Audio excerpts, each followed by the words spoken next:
Yes, one more time, ladies and gentlemen, nizere ko meze neza byatari nanjye meze bien. Ikibuga kirongeye kiracuramye sana wita producer Element yarongeye yakoza gati mu ntozi azana ikitwa creativity y'ubusazi aronshinga ku karubanda ikitwa Afrogako twese twahoze turindiriye. Witwa package producer muri country music, country records.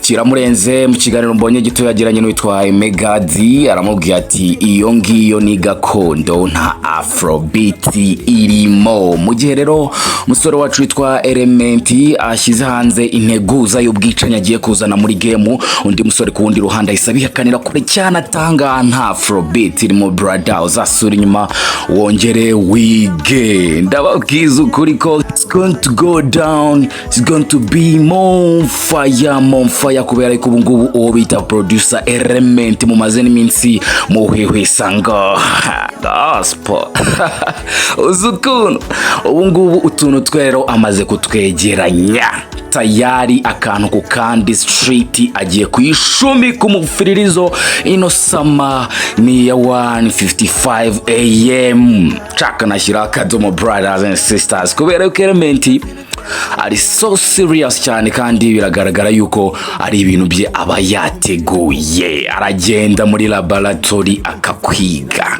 akakumenya bro, akakuva muzika uburyo n'ahantu wamucengera. Ari nabyo rero bibaye ku kitwa Afrogako.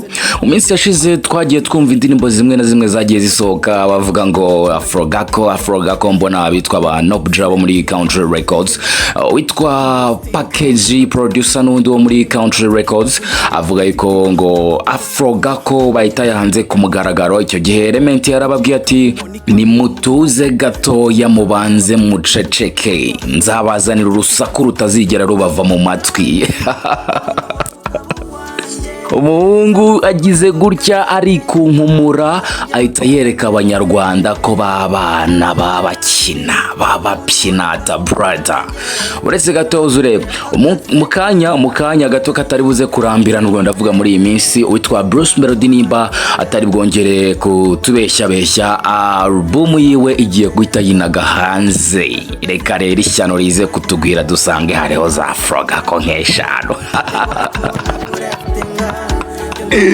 Kigali, what's up? It's going to go down. Wallahi nje ndishimye rero kubera ko iyi game ubundi itangiye kuzamo competition guhera kera cyane, aho natangiye kubikurikiranira iraryoha, tuba entertained, turaryoherwa brother. Thank you so much ladies and gentlemen, mukomeze mutegereze nkuko nanjye negereje imiriro igiye kubera mu mihanda y'Ikigali. Amasasu agiye kuvuga hagati ya Country Records ndetse na 1:55 am. That's what's up. Nizere ko mwamaze gukora subscribe kuri Boss Kabutura, nizere ko mwadfollows ahantu hose. Stay in touch. Amakuru yo arakishyikiranya. Love you. Uzukuno. Boss Kabutura. Stay in touch.